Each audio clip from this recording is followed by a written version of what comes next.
வணக்கம். இது people English series. இந்த வீடியோல நம்ம பார்க்க போறது ரொம்ப சிம்பிளான ஒரு ஃப்ரேஸ். ஸ்போக்கனுக்கு ரொம்ப யூஸ்ஃபுல்லான ஃப்ரேஸும் கூட. வழக்கமா நம்ம சொல்றது தான், போற போக்க பார்த்தா, அவங்க கூட இருக்கிறவங்கள எல்லாம் பார்த்தா, எல்லாரும் சொல்றதெல்லாம் வச்சு பார்த்தா, இப்படியெல்லாம் சொல்றோம் இல்லையா? இத சொல்றதுக்கான ஒரு ஃப்ரேஸ். நாம இன்னைக்கு பார்க்க போற phrase judging by. Judging by. இன்னொரு ஃப்ரேஸ் கூட இருக்கு. அது கொஞ்சம் லென்த்தியா இருக்கும். அதனால அது ரொம்ப காமன் அப்படி சொல்ல முடியாது. அதனால இந்த ஃப்ரேஸ மட்டும் நம்ம இன்னைக்கு வீடியோல பார்க்கலாம். ஆனா, உங்கள நெறைய பேருக்கு இந்த மாரி பார்த்தால் அப்படின்றத வச்சு சொல்றப்போ, உங்களுக்கு பை த லுக் ஆஃப் அப்படின்னு நம்ம ஏற்கனவே ஒரு வீடியோ போட்டிருக்கோம். ஸோ அந்த மாதிரி உங்களுக்கு தோணலாம். பை த லுக் ஆஃப் வந்து பார்க்கறதுக்கு ஒண்ணு எப்படி இருக்கு? அத வச்சு நம்ம என்ன கெஸ் பண்றோம்? அப்படி சொல்றதுக்கு நம்ம by the look of use பண்ணுவோம்.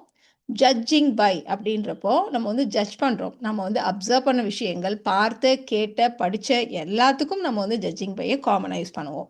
So by the look of வந்து ஒன்லி பார்க்கறதுக்கு எப்படி இருக்கு? அதுக்கு மட்டும் தான் by the look of. So இதுதான் டிஃபரன்ஸ். இத ஞாபகம் வச்சுக்கோங்க. ஸோ ஜட்ஜிங் பைய யூஸ் பண்றப்போ, இதோட சென்டென்ஸ் ஸ்ட்ரக்சர் எப்படி இருக்கும் அப்படின்னா, ஜட்ஜிங் பை, நவுன் ஃப்ரேஸ் இல்லன்னா ஒரு கிளாஸ். அடுத்தது மெயின் கிளாஸ். இதுதான் ஸ்ட்ரக்சர். இப்போ நம்ம சென்டென்சஸ் ஃப்ரேம் பண்றப்போ, இது உங்களுக்கு ரொம்பவே ஈஸியா இருக்கும். ஃபர்ஸ்ட் எக்ஸாம்பிள் எடுத்துக்கலாமா? இப்போ ஒருத்தர் கதவ படார்ன்னு அடிச்சு சாத்துறார். அவன் கதவ அடிச்சு சாத்துற விதத்த பார்த்தாலே, அவன் ரொம்ப கோவமா இருக்கான்னு நெனைக்கிறேன். அவன் கோவமா இருக்கான் போல. இப்படியெல்லாம் சொல்லுவோம் இல்லையா? இதுதான் ஃபர்ஸ்ட் நம்ம சொல்லப் போறோம். ஸோ இந்த இடத்துல இந்த பார்த்தால் கூட என்ன வருதோ, அதுதான் நம்ம வந்து ஜட்ஜிங் பை பக்கத்துல போடணும். ப எத பார்த்தால்? அவன் கதவை சாத்திய விதத்தை பார்த்தால். இந்த மாரி விதம் அப்படின்ற வார்த்தை வந்தாலே, நீங்க த வே அப்படி சேர்த்துடுங்க. ஸோ ஜட்ஜிங் பை த வே.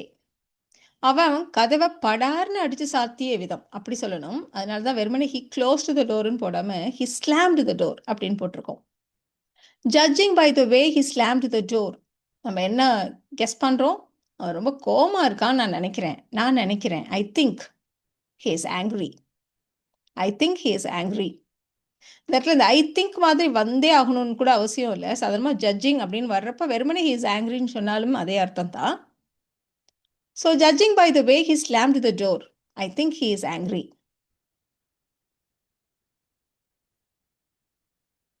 அவன் சிரிக்கிறத பார்த்தா அவனுக்கு ஏதோ விஷயம் தெரிஞ்சிருக்கு அப்படின்னு நம்ம சொல்றோம். ஸோ ஃப்ரெண்ட்ஸா இருக்கிறப்போ யாரும் எதுவும் தெரியலன்னு சொல்றப்போ ஒரு சிலர் தெரிஞ்சாலும் சும்மா அப்படி சிரிச்சுட்டு பேசாம இருப்பாங்க இல்லையா? ஸோ அவன் சிரிக்கிறத பார்த்தா அவனுக்கு ஏதோ தெரிஞ்சிருக்கு அப்படின்னு நம்ம சொல்லப் போறோம். ஸோ அவன் சிரிக்கும் விதத்தை பார்த்தால் அப்படி வச்சு சொல்லுவோம். அப்போ த வே வச்சு சொல்லலாம் இல்லையா? அப்போ ஜட்ஜிங் பை த வே இப்போ ப்ரெசென்ட்ல அவன் சிரிக்கிறான். அதனால continuous tense. He is smiling. அவன் சிரித்து கொண்டிருக்கிறதை பார்த்தால் அப்படி வந்தாதான் இந்த இடத்துல கண்டினியூஸ் டென்ஸ். அப்படியெல்லாம் சென்டென்சஸ் ஃப்ரேம் பண்ணாதீங்க. ரைட் நவ் ஒருத்தவங்க ஒரு விஷயத்த பண்றாங்க. அதை வச்சு பார்த்தா அப்படின்னு சொல்றோம் நம்ம. அதனால தான் present continuous tense. Judging by the way he is smiling. அவனுக்கு ஏதோ தெரிஞ்சிருக்கு. He definitely knows something. கண்டிப்பா அவனுக்கு ஏதோ தெரிஞ்சிருக்கு. He definitely knows something. He definitely knows something. Judging by the way he is smiling. He definitely knows something. இந்த இடத்துல ஐ திங்க்லாம் நம்ம சொல்லலை பாருங்க. அவனுக்கு ஏதாவது தெரிஞ்சிருக்கு போல அப்படி சொல்லுவோம் இல்லையா? அதே அர்த்தம் தான் வரும். Judging by the way he is smiling, he definitely knows something. சில சமயங்களில் நம்ம வந்து ஜென்ரலாக சுச்சுவேஷனை வச்சு சொல்லுவோம். இந்த சுச்சுவேஷன் போகிற போக்க பார்த்தா, எல்லாரும் வேலை பார்க்கும் விதத்தை பார்த்தால், எல்லாம் இப்படி ஃபாஸ்ட்டாக வேலை முடிகிறத பார்த்தா, எப்படி வேணால் நீங்கள் இதுக்கு அசியூம் பண்ணிக்கோங்க. மொத்த வேலையை நாளுக்குள்ள முடிஞ்சது போல இருக்கே அப்படின்னு சொல்லணும். போகிற போக்க பார்த்தா, இது வந்து ரொம்ப ஜென்ரல் ஸ்டேட்மெண்ட். இதே மாதிரி இங்கிலீஷில் சொல்கிறதுக்கு நம்ம வந்து திங்ஸ் ஆர் கோயிங் அப்படின்னு வச்சு சொல்லுவோம். The way things are going. போகிற போக்கை பார்த்தால். Judging by the way things are going. Judging by the way things are going. மொத்த வேலையும் நாளுக்குள் முடிஞ்சிடும் போல இருக்கே இப்படி சொல்லணும். ஸோ ஒன்று பேசிவ் வாய்ஸில் the work will be finished by tomorrow அப்படி சொல்லலாம். இல்லை நாம நாளுக்குள்ளே முடிச்சிருவோம் போல இருக்கே அப்படிங்கிற மாதிரி we will finish the work by tomorrow அப்படின்னு சொல்லலாம். ஸோ நம்ம ஆக்டிவ் வாய்ஸ்லேயே சொல்லலாம். அப்போ will finish the work by tomorrow. நாளைக்குள், அதுக்கு தான் by tomorrow. Judging by the way things are going, will finish the work by tomorrow. ஒருத்தர் வேகமாக சாப்பிட்றாங்க. அதை பார்த்தாலே நம்ம சொல்லுவோம், ஐயோ பாரு எவ்வளோ அவசர அவசரமாக சாப்பிட்றான், ரொம்ப பசிச்சிருக்கும் போல அப்படி சொல்லுவோம் இல்லையா? ஸோ அவன் சாப்பிட்றத பார்த்தா அவனுக்கு ரொம்ப பசிச்சிருக்கும் போல அப்படின்னு சொல்கிறோம்.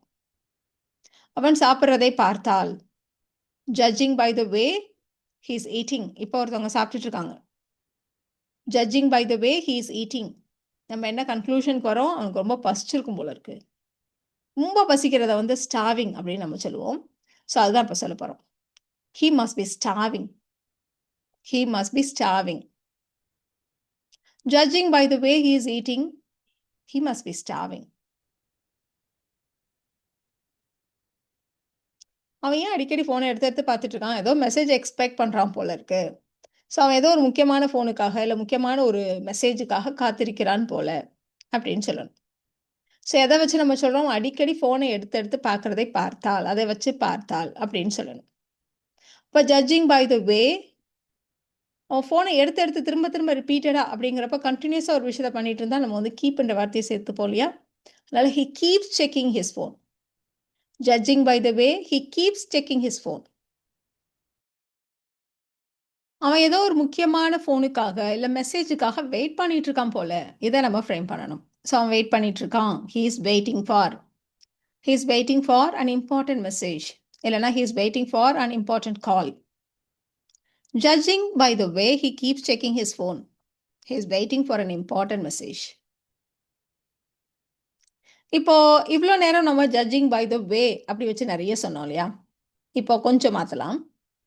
இப்போ ஒருத்தவங்க 7 மணி போல் கெஸ்ட் நம்ம வீட்டுக்கு வராங்க அப்படின்றத நம்ம சொல்கிறப்போ, காலையில் 7 மணிக்கெலாம் வந்துட்டாங்க, அவங்க ரொம்ப விடிய காலையிலே வீட்டிலேருந்து கிளம்பியிருப்பாங்க போல் அப்படி சொல்கிறோம் நம்ம.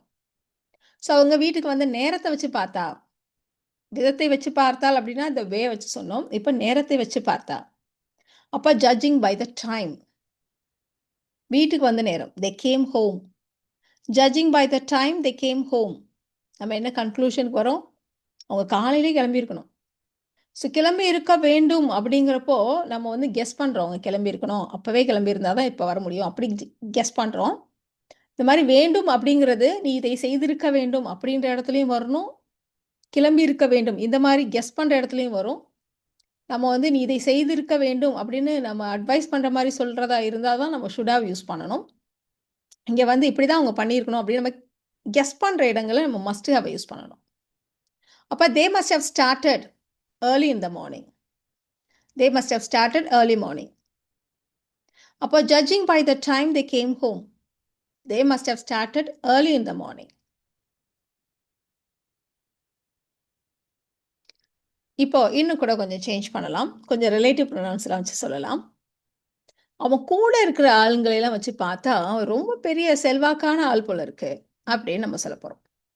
ஸோ அவன் யாரோடலாம் இருக்கான், அவங்க கூட இருக்க ஆட்கள் அவங்களெல்லாம் நம்ம சொல்கிறோம். ஸோ ஆட்கள் பர்சனை வச்சு சொல்கிறப்போ நம்ம வந்து ஹூ அப்படிங்கிற ரிலேட்டிவ் ப்ரொனவுன் வச்சு சொல்லலாம். அப்போ judging by who he is with, judging by who he is with, அவன் யார் கூட இருக்கான் அந்த ஆளுங்களெல்லாம் வச்சு பார்த்தா அவன் வந்து ரொம்ப இன்ஃப்ளூயன்சிவ் பர்சன் போல தெரிகிறான் அப்படின்னு இருக்கு. அதனால he seems influential. Judging by who he is with, he seems very influential. ரொம்ப இன்ஃப்ளூயன்ஷியல் பர்சனாக தெரியுதான்.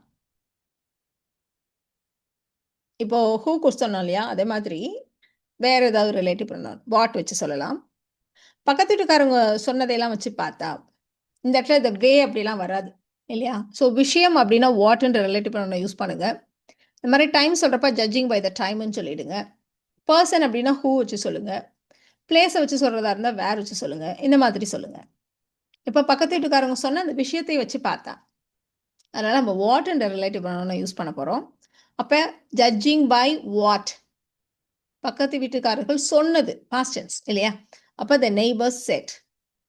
Judging by what the neighbours said, நம்ம என்ன கன்க்ளூஷனுக்கு வரோம்? நேற்று ஏதோ பெரிய சண்டை நடந்திருக்கும் போல இருக்கு, இங்கே ஏதோ பெரிய சண்டை போல இருக்கு. அப்போ there was a big fight, இல்லைன்னா there was a loud fight last night, இல்லை எஸ்டர்டே, இப்படியெல்லாம் நம்ம சொல்லலாம். Judging by what the neighbours said, there was a loud fight last night. இப்போ 2 டேர்மு காம்பினேஷனாக வச்சு சொல்ல போகிறோம்.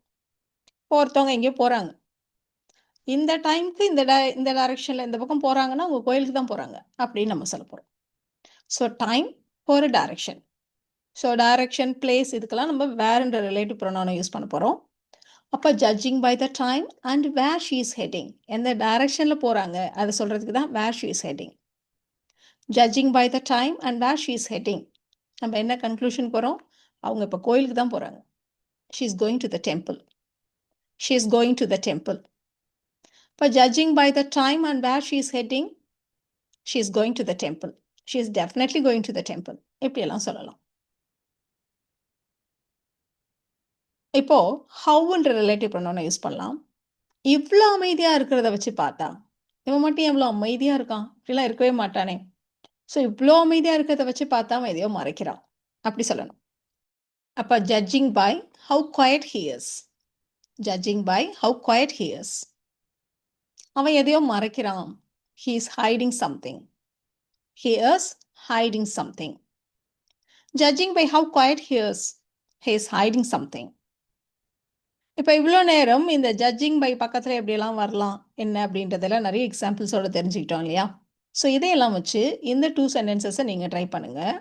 ஒருத்தவங்க காலையில் ரொம்ப லேட்டாக எழுந்திரிச்சு வராங்க. அவள் வழக்கமாக சீக்கிரமே எழுந்திரிச்சிருவா. அவள் ஏதோ லேட்டாக தூங்கியிருக்கணும், அதனால தான் இப்படி லேட்டாக எழுந்திரிச்சிருக்கா அப்படின்னு நம்ம கெஸ் பண்ணுறோம். ஸோ அவங்க எந்திரிக்கிற நேரத்தை வச்சு பார்த்தா, எழுத நேரத்தை வச்சு பார்த்தா அவன் நேற்று நைட்டு ரொம்ப லேட்டாக தூங்கியிருக்க வேண்டும். ஸோ தூங்கியிருக்க வேண்டும் கெஸ் பண்ணுறோம். அவன் நடக்கிற விதத்தை பார்த்தா அவன் இப்படி நடக்க மாட்டான், ஒரு மாதிரி நடக்கிறான்ல, ஏதோ வலிக்குது போல இருக்கு. ஸோ அவன் நடக்கிற விதத்தை பார்த்தா அவனுக்கு கால் ரொம்ப வலியாக இருக்கு போல இருக்கு, இப்படி நாம கெஸ் பண்ணுறோம். ஸோ இந்த 2 சென்டென்சஸை நீங்கள் ட்ரை பண்ணுங்க. உங்களுக்கான ஆன்சர்ஸ் அடுத்த ஸ்லைட்லேயே செக் பண்ணிக்கலாம். இப்போ இந்த நடக்கிற விதம் இதுக்கு நீங்கள் ஹவ் வச்சு சொல்லலாம், த வே வேணா வச்சு சொல்லலாம். உங்களுக்கான ஆன்சர்ஸ் பார்த்துடலாமா? ஸோ எழுந்த நேரம், judging by the time she woke up, she must have slept very late. Judging by the way he is walking, his leg must be hurting. So இந்த வீடியோவில் நாம் இந்த ஜட்ஜிங் பை வச்சு எப்படிலாம் கெஸ் பண்ணலாம் அப்படின்றதுக்கு நிறைய சென்டென்சஸ் பார்த்தோம். இந்த வீடியோ உங்களுக்கு யூஸ்ஃபுல்லாக இருக்கும்னு நினைக்கிறேன். Thank you so much.